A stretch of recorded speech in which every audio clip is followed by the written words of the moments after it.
Wow.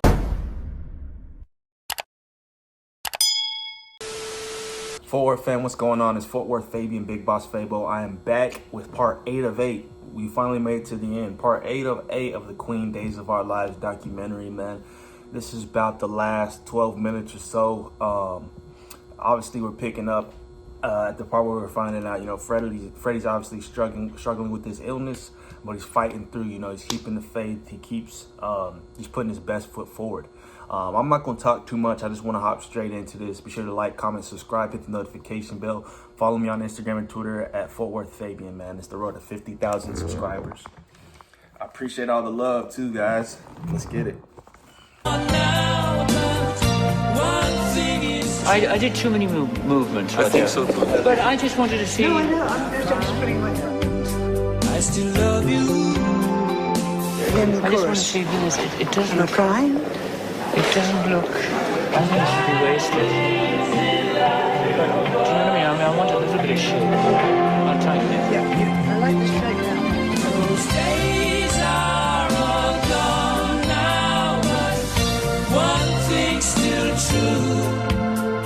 When I look, Freddie actually kind of says a goodbye in that song. I still love you.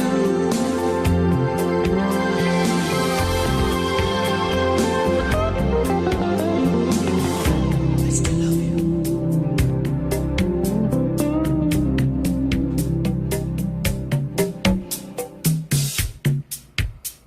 Innuendo. It was out on the streets, it was #1, and 2 weeks later they were here in Montreux, and they started doing more music. And Freddie at that time said, write me stuff. He said, I know I don't have very long.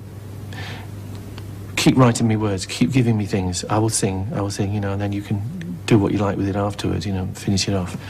And so I was writing on scraps of paper these lines of mother love. He was dying, and he did those things, and he knew he would be dead when they were finished. Because he said to me, I'm going to sing it now, because I can't wait for them to do the music on this. I give it to you on a drum machine. Give me a drum machine thing.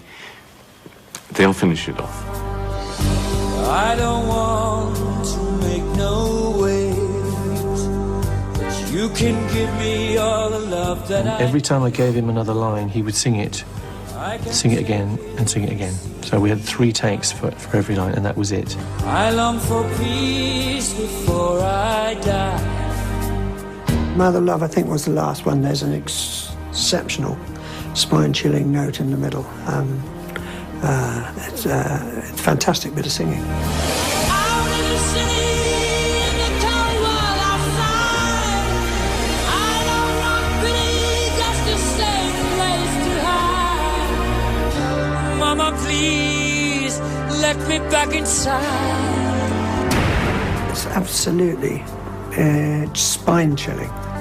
And we got to the last verse, and he said, oh, I'm not up to this now. I need to go away and have a rest. I'll come back and finish it off, And he never came back. That was the last moment that I had with him in the studio. I went to see Freddie, and it was in fact the last time that I saw him. He said to me, I haven't given you anything in my will.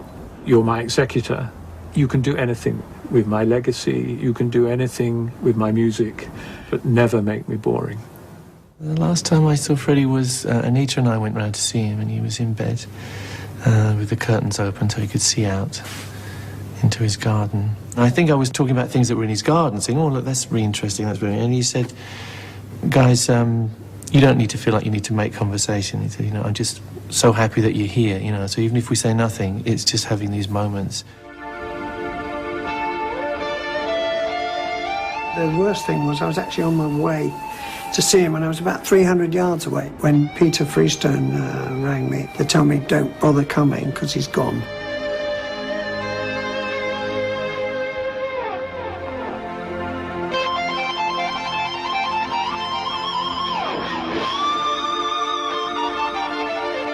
It was me who wrote the little epitaph that's on his statue in Montreux, which just says Freddie Mercury, lover of life, singer of songs. To me, that sums him up because he lived life to the full, there's no question. with all that entailed. That's crazy, man. He passed in 1991. I was 1 year old. I was one, without a clue or who Freddie was, who Queen was. Only spent it having a year. I was 1 year into the world. Freddie Mercury passed away, man. I think it's great that I've been able to take this journey and, see such a prolific band, prolific artist, creative minds who brought, a lot of happiness and upliftment to people, man. It's crazy how, when you think about an entertainer, right? You may not agree with what they do in their personal life or maybe even their morals or their ethics. But, when you think about them as an entertainer, they provide happiness to people. They spread love to people. Some people's days are uplifted just by listening to an entertainer, whether you're a musician, an actor, whatever, or watching them or a comedian, So I feel like entertainers are blessed because they're giving so much love and joy and upliftment to people. There's a blessing over their lives, man. It's no matter what, that's why I say the morality and ethics of what they do, because we're all people. We all have things we fight. We all slip up and make mistakes, but we grow and learn. But bro, entertainers I feel blessed individuals, man. A lot of them, sent from God, bro, because they're giving themselves so that other people's hope, joy, whatever, can flourish within themselves. Even though we shouldn't always focus on finding that in them, but bro, rest in peace to Freddie, man. It's just, He was a generous man, a kind man, an impatient man sometimes, but utterly dedicated to what he felt was important, which was making music.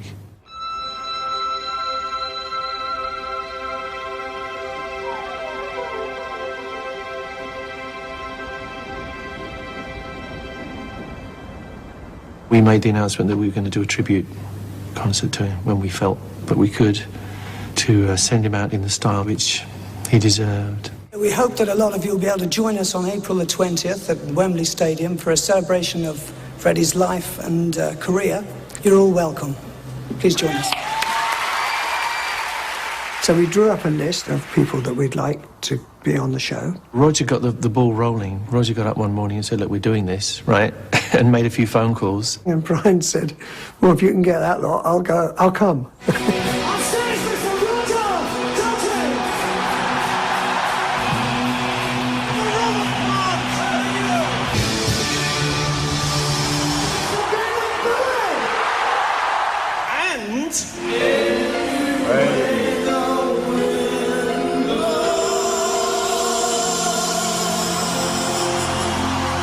We got a date, Wembley Stadium. Had to be Wembley Stadium, didn't it? Had to be. The scene of Freddie's greatest triumphs.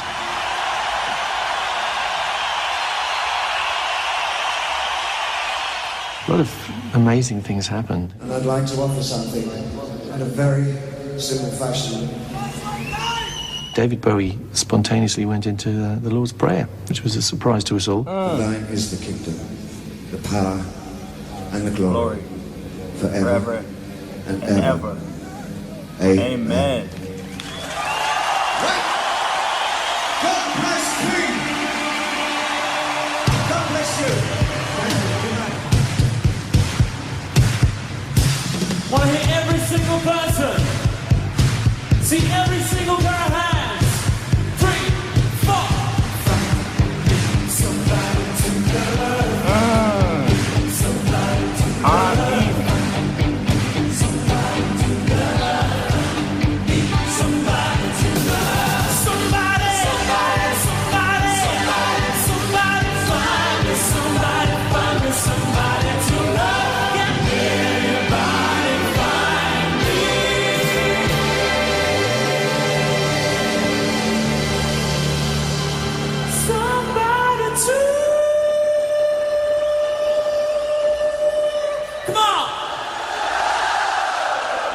It was completely cathartic.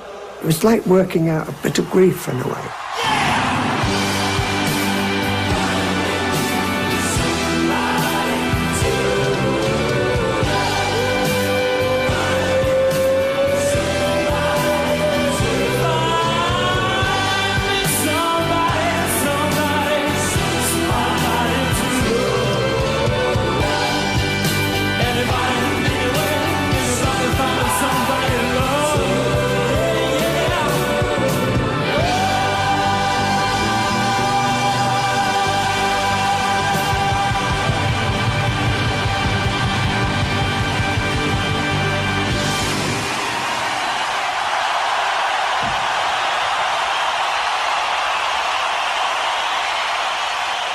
I remember just as we were coming off, Joe Elliott from Def Leppard put his hand on my arm. He said, "Stop, Brian." He said, "Just turn around and look at that audience and remember this moment, you know.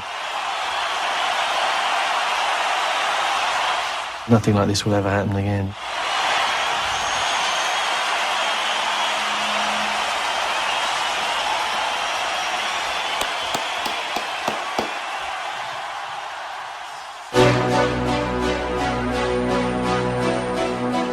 The incredible thing is, it's 40 years since the band was formed. The band is probably as big as it's ever been. And yet 20 of those 40 years have been without Freddie.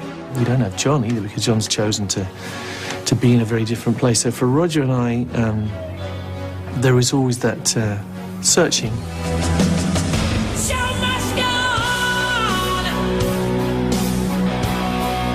Of course, lurking in the wings was all the material we'd done with Freddie, which was unfinished. And what were we going to do with this? Would we manage to make an album with it?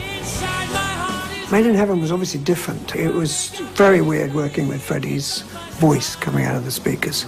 But Brian and I felt that we knew what Freddie would have been thinking. So we sort of got there, and I was very pleased with the result. I feel like it was the right completion. It was the right album to finish up on.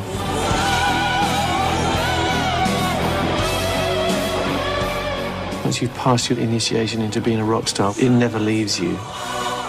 You cannot really stop having that feeling inside you that makes you want to play. When we did the Paul Rodgers tour, it was great, actually. Paul's a great singer, completely different.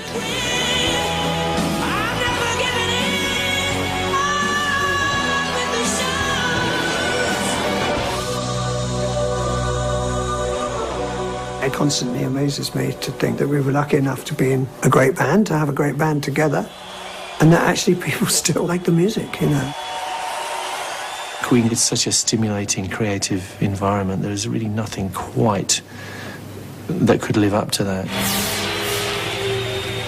There was a perfect, creative hothouse that was Queen at its best. One dream, one soul, one prize, one goal, one golden glass. What should be, it's a combination. One flash, all black, light shows the way. No mortal man can win this day. It's a combination. Inside your mind, it's tempting. The doors of time.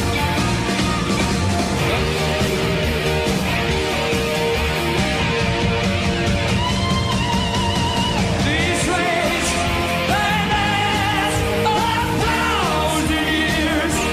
Will soon be, will soon be, will soon be, will soon be all. Will soon be all.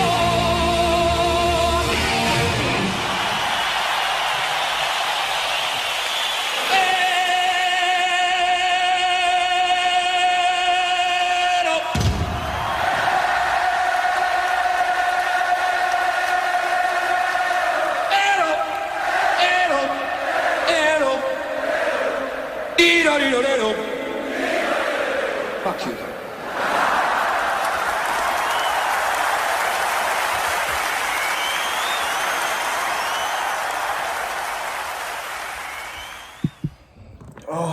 Wow. Dude, shout out to Globe Productions, shout out to BBC, Queen Productions. Man, that is... Sheesh. Guys, I did it. I completed the Days of Our Lives documentary. This is part 8 of 8, man. I appreciate you guys who stuck around, watched all these videos, man. Story of Queen is a phenomenal one, man. They're a band that'll be loved and remembered forever, you know, and I'm late jumping on the whole wave of Queen, man. But I definitely appreciate them, and there's things I've learned from them, man. It's like a triumphant, it's like a victory. It's like their whole journey was just like a victory. All the anthems they had, all the uplifting, encouraging moments, man. And even learning a thing or two from Freddie, and, you know, his most dire, sad time in life, still being putting his best foot forward and just being strong-minded and strong-willed, man. Like, it's a crazy story, man. Rest in peace, Freddie, man. And shout out to all the members of Queen. You know what I mean?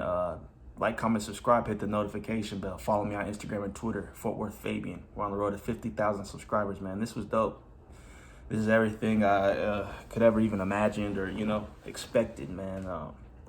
So yeah, keep recommending Queen content. Check out my Queen playlist for all the reactions I've done thus far. And everybody stay safe, stay blessed, shoot for the stars, aim for the moon, dream big, set goals, man. Peace, love, prosperity to all.